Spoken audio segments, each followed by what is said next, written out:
శివుణ్ణి సోమవారం ఎందుకు పూజిస్తారో తెలుసా? హిందూ పురాణాల ప్రకారం శివునికి అనేక పేర్లు ఉన్నాయి.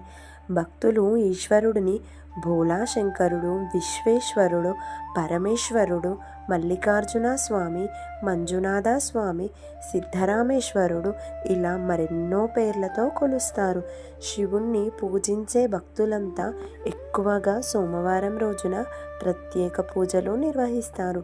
సోముడు అంటే చంద్రుడు అని అర్థం. చంద్రుణ్ణి ధరించినవాడు శివుడు. సోమ అనే శబ్దాన్ని విడగొడితే ఉమాసహితుడు అనే అర్థం వస్తుంది.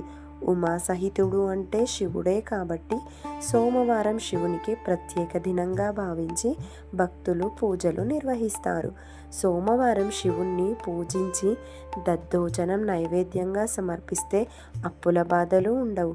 3 ఆకులు గల బిల్వపత్రాన్ని శివునికి సమర్పించడం వల్ల దారిద్ర్యం తొలగిపోతుంది. స్వామికి వెలగపండు సమర్పించడం వల్ల శుభం చేకూరుతుంది.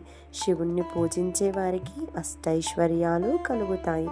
సర్వే జనా సుఖినో భవంతు.